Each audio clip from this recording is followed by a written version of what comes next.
కృపామయ TV వీక్షకులందరికీ క్రీస్తు వారి పేరిట శుభాలు వందనాలు తెలియజేస్తున్నానండి. పరిశుద్ధ గ్రంథంలో 66 పుస్తకాలు ఉన్నాయి. 1189 అధ్యాయాలు ఉన్నాయి. మొదటి 5 పుస్తకాలైనటువంటి ఆదికాండము, నిర్గమకాండము, సంఖ్యాకాండము, లేవియాకాండము, ద్వితీయోపదేశకాండములో 187 అధ్యాయాలు ఉన్నాయి. 2022 జనవరి 1వ తారీఖున బైబిల్ అంతటినీ కూడా వాక్య వ్యాఖ్యాన శీర్షికల రూపంలో అందించాలని మొదటి అధ్యాయమైనటువంటి ఆదికాండము మొదటి అధ్యాయముతో మొదలు పెడితే ఇప్పటికీ 2024 7వ తారీఖు జనవరి నెలలో ఉన్నాం. 2 సంవత్సరాలు దాటిపోయి 3వ సంవత్సరంలోకి అడుగుపెట్టాము. 1189 అధ్యాయాలలో 170 అధ్యాయాలు మాత్రమే కవర్ చేయగలిగాం. 170 అధ్యాయాలు కవర్ చేయడానికి మాకు పట్టిన సమయము 2 సంవత్సరాలు. ఇంకా చెప్పవలసినవి చాలా ఉన్నాయి, చేయవలసిన వీడియోలు చాలా ఉన్నాయి, చేయవలసిన ప్రసంగాలు చాలా ఉన్నాయి. మీ అందరితో పంచుకోవాల్సినటువంటి బైబిల్ సమాచారము చాలా ఉన్నది. మా పరిచయ నిమిత్తమై మీ ప్రార్థనలలో కొన్ని క్షణాలు జ్ఞాపకం చేసుకుంటారని ఆశిస్తున్నామండి. మీ అందరి మేలు కొరకు, మీ అందరి బాగోగుల కొరకు మేమందరం కూడా ప్రతినిత్యము మా ప్రార్థనలో మీ అందరినీ జ్ఞాపకం చేసుకుంటూ ఉన్నాం. ధిక్కారము అనే ఒక మాట ఉన్నదండి. ఈ ధిక్కారము అంటే స్టూపిడ్ బిహేవియర్, అంటే దేవుని ఎడల మూర్ఖముగా ప్రవర్తించుట, మూర్ఖపు ప్రవర్తన, మూర్ఖ వర్తనము అనే మాట ఉంటుంది మనకి. వర్తనము అనగా ప్రవర్తనము, వర్తన అనగా ప్రవర్తన. ద్వితీయోపదేశకాండము 17వ అధ్యాయము 12 నుండి 13 వరకు ఉన్నటువంటి సందర్భాన్ని ఒకసారి మీకు చదివి వినిపిస్తానండి. ఎవడైనాను మూర్ఖించి అక్కడ నీ దేవుడైన యెహోవాకు పరిచర్య చేయుటకు నిలిచి యాజకుని మాటనే కానీ ఆ న్యాయాధిపతి మాటనే కానీ విననొల్లని ఎడల వాడు చావవలెను. ఆ విధంగా చెడుతనమును ఇశ్రాయేలీయులలో నుండి పరిహరింపవలను. అప్పుడు జనులందరూ విని భయపడి మూర్ఖ వర్తనము విడిచిపెట్టెదరు. మూర్ఖవర్తనము అనగా మూర్ఖపు ప్రవర్తన, మూర్ఖపు స్వభావము, ఆ మూర్ఖత్వమును విడిచిపెడతారు, ఆ ధిక్కార ధోరణిని విడిచిపెడతారు, ఆ స్టూపిడ్ బిహేవియర్ని విడిచిపెడతారు అని దేవుడు సెలవిస్తూ ఉన్నాడు. సామెతల గ్రంథంలో సొలొమోను గారు ఒక మాట రాస్తున్నాడు. 13వ అధ్యాయము 15వ వచనంలో విశ్వాసఘాతకుల మార్గము కష్టము అంటున్నాడు. అంటే ఏంటంటే the way of the unfaithful leads to the worst destruction, so called hell. ఎవరైతే విశ్వాసము నుండి తొలగిపోయి అవిశ్వాసము అనేటువంటి రోగముతో బాధపడుతుంటారో వీరికి మరణమే శరణ్యము తప్ప ఈ రోగానికి మందు లేదు. యోహాను గారు రాసిన సువార్త 9వ అధ్యాయము మొదటి 3 వచనాలు ఇలా ఉన్నది. యేసుక్రీస్తు ఒక మార్గమున పోవుచుండగా పుట్టు గుడ్డి అయిన ఒక మనుష్యుడు కనపడ్డాడు. ఆయన శిష్యులు, బోధకుడా, వీడు గ్రుడ్డివాడై పుట్టడానికి ఎవడు పాపము చేశాను? అతని తల్లి పాపం చేసిందా, అతని తండ్రి పాపం చేశాడా, తల్లిదండ్రుల దోషము ఈ కుమారుని మీదకి వచ్చిందా, లేదంటే ఇతను స్వతహాగా పాపం చేయడం వలన అతని పాపానికి అతను శిక్ష అనుభవిస్తున్నాడా అని ప్రశ్నించాడు. వీడా, వీనిని కన్నవారా, ఎవరు పాపం చేశారు ప్రభువా అని ఆ శిష్యులు యేసుక్రీస్తును అడగగా యేసు ప్రభువారు మాట్లాడుతూ, ఇతనైనను ఇతనిని కన్నవారైనను పాపము చేయలేదు, కానీ దేవుని క్రియలు, ఆయన చేసేటువంటి అద్భుత కార్యములు ఇతని యందు ప్రత్యక్షపరచబడుటకే ఇతను గ్రుడ్డివాడిగా పుట్టవలసి వచ్చింది. అనగా అతని గ్రుడ్డితనము దేవుని యొక్క అనుమతి చొప్పుననే జరిగింది.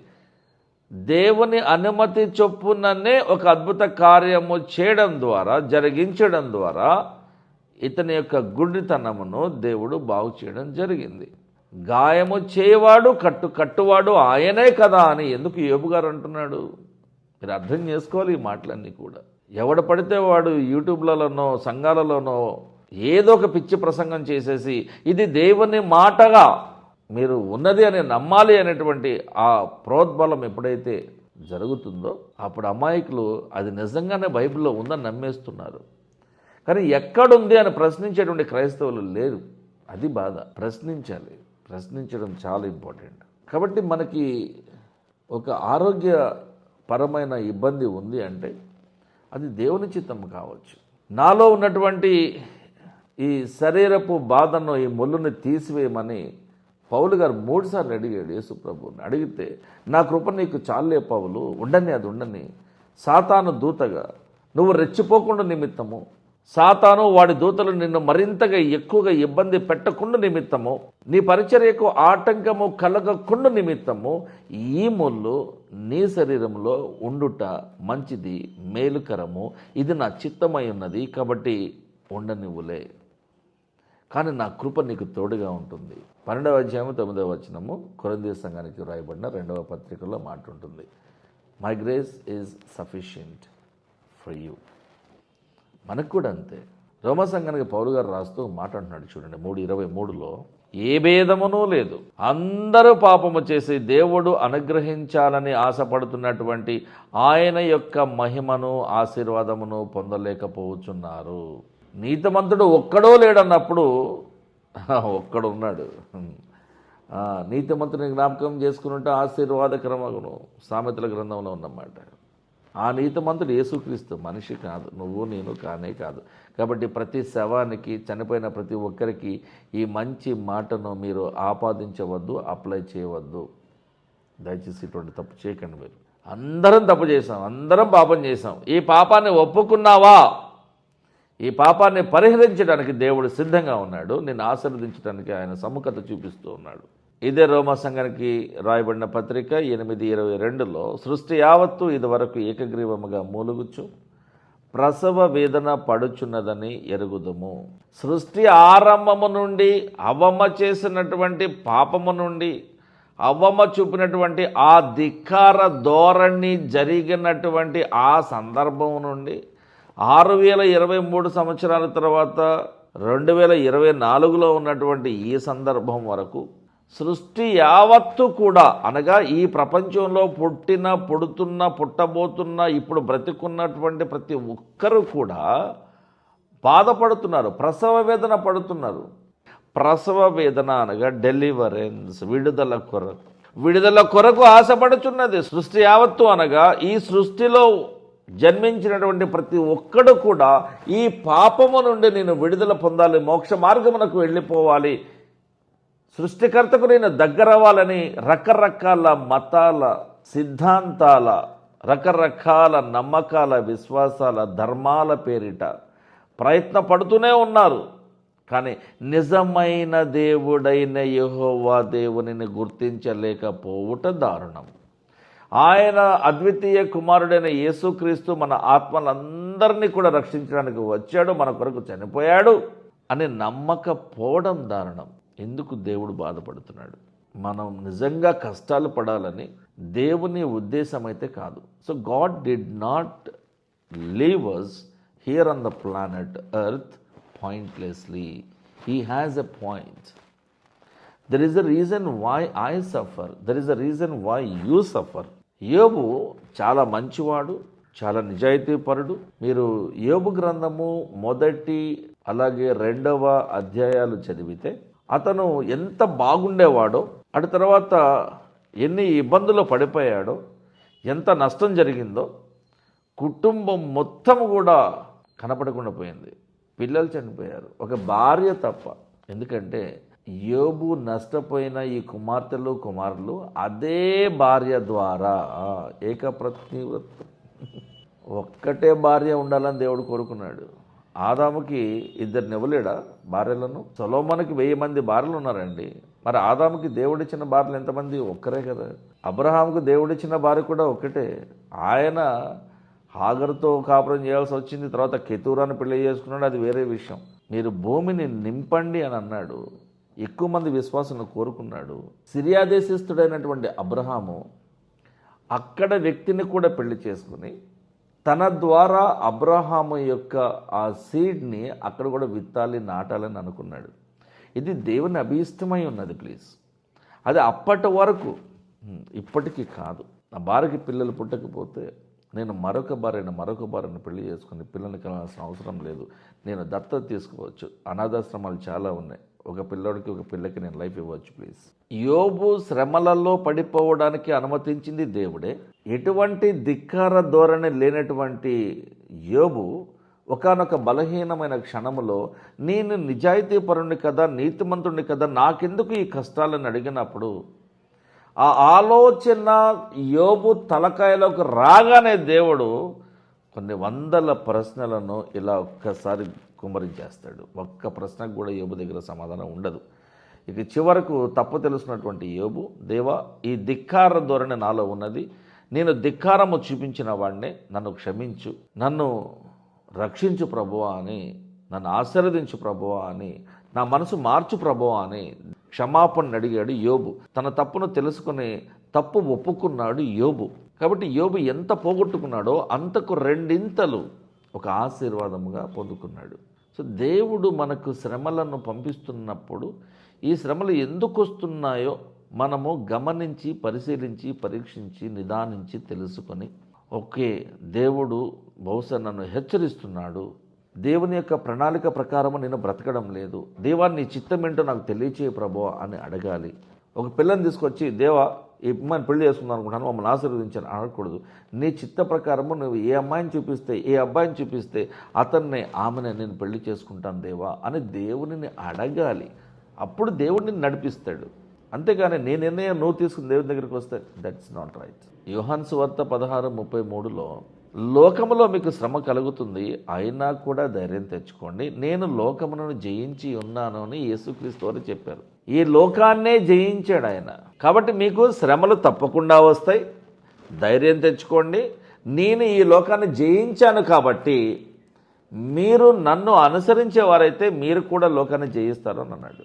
యోహాను గారు రాసిన 3 పత్రికలలో మొదటి పత్రిక 4వ అధ్యాయం 4వ వచనంలో, మీరు దేవుని సంబంధులు, మీలో ఉన్నవాడు అనగా మీలో ఉన్న యేసుక్రీస్తు లోకములో ఉన్నటువంటి సాతాను కంటే గొప్పవాడు కాబట్టి మీరు సాతానును అతని యొక్క దూతలను జయించి ఉన్నారు.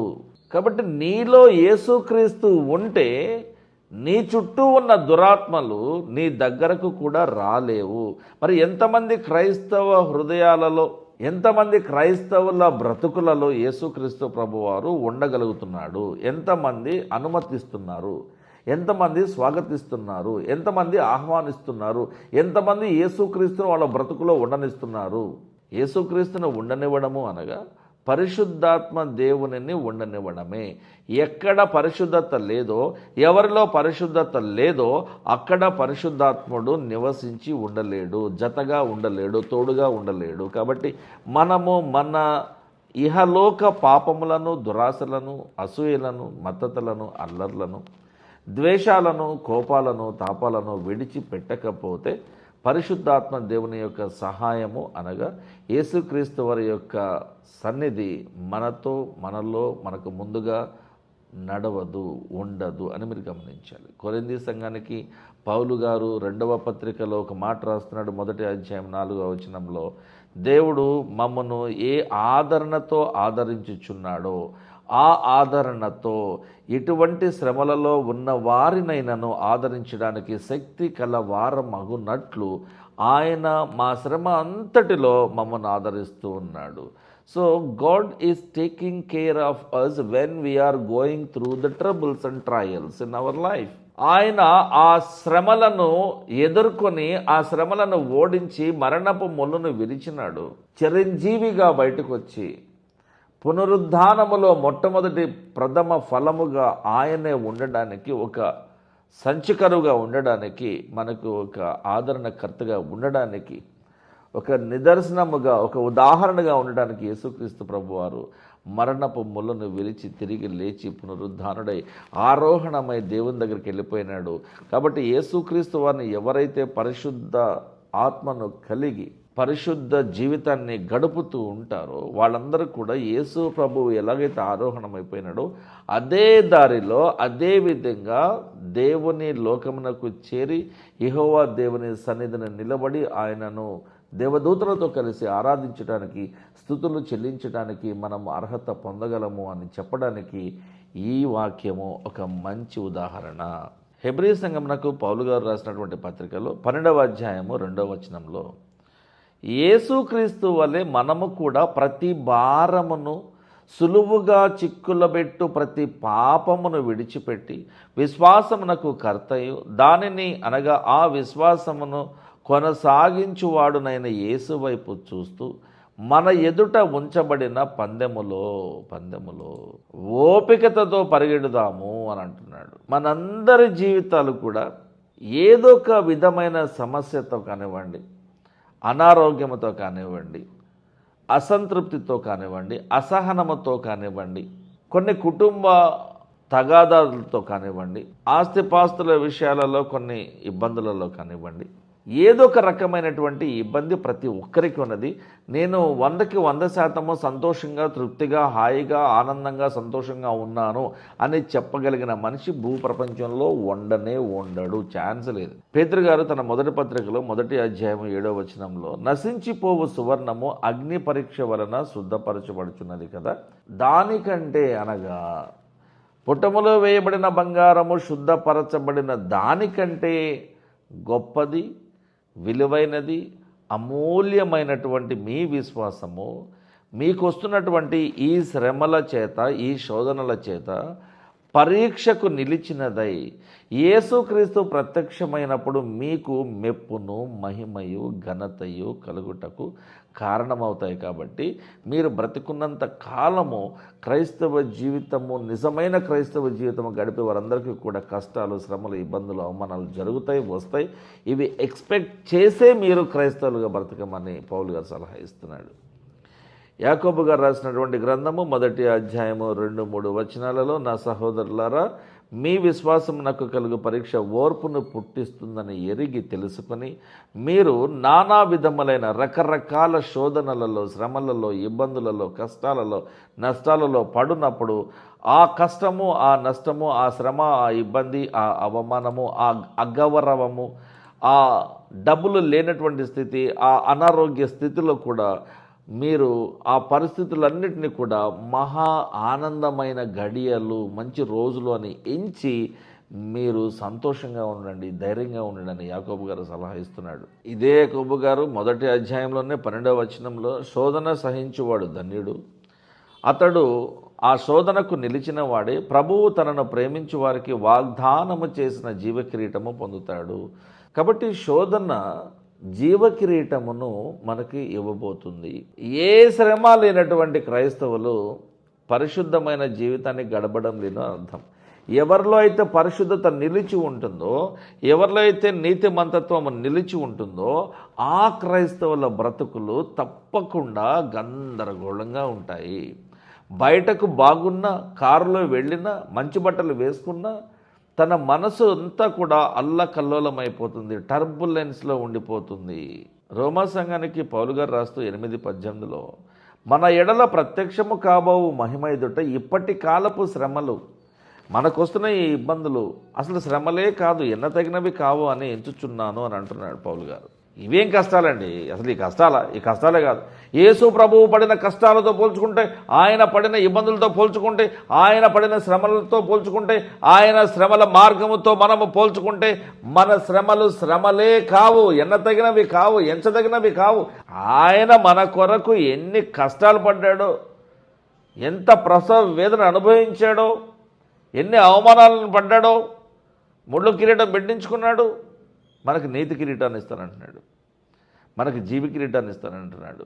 ఆ ముళ్ళ కిరీటమును పెట్టుకున్న యేసుక్రీస్తు మనకు మంచి గిఫ్ట్ని ఇస్తానంటున్నాడు.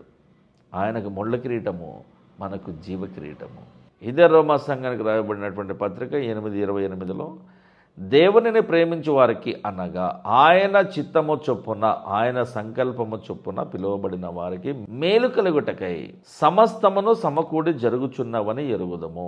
కాబట్టి మన జీవితంలో మనము ఏ సమస్యను ఎదుర్కొంటున్నా సరే, అయితే అది దేవుని చిత్తానుసారము, లేదంటే సాతాను కావాలని మనల్ని ఇబ్బంది పెట్టాలని క్రీస్తును అనుసరిస్తున్న వారంటే వాడికి పడదు. ఎందుకంటే వాడికి యేసుక్రీస్తుతో గొడవ ఉంది, మనతో గొడవ లేదు. అసలు సాతానుకి క్రైస్తవులతో గొడవ లేదు, క్రీస్తుతో గొడవ ఉంది. క్రీస్తే వాడికి ఒక ముఖ్యమైన శత్రువు. కాబట్టి క్రీస్తుని లేకుండా చేయాలనేటువంటి ఉద్దేశంతో వాడు ఎప్పుడు కష్టపడ్డాడు. కానీ చివరికి యేసుక్రీస్తు ప్రభువారు సిలువెక్కి తన రక్తమును కార్చి సాతాను మెడ మీద కాలు పెట్టి వాడి తలకని చెదకొడేసాడు. కొన ప్రాణంతో వదిలేసాడు మనం కూడా తొక్కాలని. ఇప్పుడు మనము సాతాను ఒక శత్రువుగా భావిస్తున్నటువంటి యేసుక్రీస్తును అనుసరిస్తున్నాం కాబట్టి యేసుక్రీస్తును వాడు ఏమీ చేయలేక యేసుక్రీస్తు బోధని అనుసరిస్తూ క్రైస్తవులముగా బ్రతుకుతున్నటువంటి మనల్ని వీడి ఇబ్బంది పెడుతున్నాడు. ఇది లింకు. కానీ వాడికి గొడవ ఎవరితో? యేసుక్రీస్తుతో. మరి మనకెందుకు కష్టాలు? వాడి ద్వారా మనము ఆ యేసుక్రీస్తుని, ఎవరిని? సాతాను అసహించుకునేటువంటి యేసుక్రీస్తును అనుసరిస్తున్న వారము కనుక మనకు శ్రమలు వస్తున్నాయి. దేవుడు అనుమతిస్తున్నాడు, ఎప్పుడు అనుమతించుడు. ఆయన ఎప్పుడు అనుమతిస్తే అప్పుడే మనకు శ్రమలు వస్తాయి. శ్రమలు వచ్చినప్పుడు ప్రార్థన చేయాలి, ఉపవాసం ఉండాలి. ఉపవాసం ఉండి ప్రార్థన చేయండి, మరింత బలమైనటువంటి ప్రార్థన అది. ఈ ధిక్కారము అనేటువంటి మూర్ఖపు ప్రవర్తనను మనము విడిచిపెట్టకపోతే తప్పకుండా మనకు శ్రమలు వస్తాయని, శ్రమలు విస్తరిస్తాయని బైబిల్ స్పష్టంగా చెప్తుంది. మనలో మంచోడు ఎవడు లేడు, నీతిమంతుడు ఎవడు లేడు, పరిశుద్ధుడును అని చెప్పుకునే ధైర్యం ఎవరికీ లేదు. కాబట్టి మనలో పరిశుద్ధత లేదు. కాబట్టి ఈ పరిశుద్ధతలో మనము నిలిచి ఉండడం లేదు. కాబట్టి మనకి ఇబ్బందులు వస్తున్నాయి. నీలో పరిశుద్ధత ఉంటే నీకు ఇబ్బంది రాదు. ఒకవేళ ఇబ్బంది వచ్చినా ఆ పౌలు గారు ఎలాగైతే కృపను పొందుకున్నాడో అటువంటి కృపను మనం కూడా పొందుకుంటాం. దేవుని కృప మనకు తోడుగా ఉన్నప్పుడు ఎంత పెద్ద కష్టమైనా కష్టంగానే అనిపించదు. ఎంత అవమానమైనా, ఎంతటి భయంకరమైనటువంటి ఆరోగ్యపరమైన ఇబ్బంది అయినా ఇబ్బందిగానే అనిపించదు. కాబట్టి మనము పరిశుద్ధతలో నిలిచి ఉంటేనే దేవుని కృపకు బద్దులమవగలుగుతాం. ధిక్కారము మనల్ని దేవునికి శత్రువులనుగా చేస్తుంది. దేవుని ఉగ్రత పాత్రలో నిధి మనం తాగవలసి వస్తుంది. కానీ దేవునికి అది ఇష్టం లేదు అన్నమాట. వినండి, మనందరం కూడా ఈ ధిక్కార ధోరణిని విడిచిపెట్టి వదిలిపెట్టి మాంసపు గుండె కలిగిన వారమై పరిశుద్ధతలో నిలిచి బ్రతుకుతున్న వారమై ఉండగలిగితే మనకి ఆశీర్వాదము తప్పక వస్తుంది. ఈ ఆశీర్వాదం రావడం అంటే ఇల్లు కొనుక్కోవటం, కారు కొనుక్కోవటం, వీసా తెచ్చుకోవటం ఇవి కాదు. ఆశీర్వాదం రావడము అంటే దేవుని యొక్క సన్నిధి మనకి తెలుస్తుంది. ఆ దేవుని యొక్క సన్నిధిలో మనం ఉన్నాము అని, దేవుడు మన చుట్టూ ఉన్నాడని, దేవుని యొక్క ఆత్మ మనలో నివసిస్తున్నదని, ఆ అనుభవపూర్వకమైనటువంటి ఆ వాతావరణాన్ని మనము ఎంజాయ్ చేయగలుగుతాం. అది దేవుని ఆశీర్వాదము మనతో ఉంటే మనకు వచ్చేటువంటి ఒక గొప్ప అనుభూతి. ఈ అనుభూతి మీ అందరికీ రావాలని మనస్ఫూర్తిగా కోరుకుంటున్నాను. చిన్న ప్రార్థన కొరకే తలలో ఉంచుదాం. ప్రేమగల దేవ, కనికరమగల తండ్రి, వివరించబడినటువంటి వాక్యాన్ని మీరు దీవించి ఆశీర్వదించండి నాయన. ఈ కార్యక్రమాన్ని వీక్షిస్తున్న ప్రతి ఒక్కరి యొక్క మనసును మీరు ముట్టండి, తాకండి. వారికి నిజమైన మారు మనసు దయచేయండి ప్రభువా. వాక్యంలో ఎదిగి ఫలించి నీకు దగ్గరయ్యి, నీకు సమీపముగా ఉండి నీవు ఇచ్చేటువంటి ఆశీర్వాదాన్ని పొందుకోవాలని ప్రయత్నపడుతూ ఉన్నాం నాయన. మా ప్రయత్నం అంతట్లో మీరే మాకు తోడుగా మమ్మల్ని నడిపించమని యేసుక్రీస్తు వారి పరిశుద్ధ నామములో ఈ ప్రార్థన అడిగి వేడుకుంటున్నాం తండ్రి. ఆమేన్. Thank you.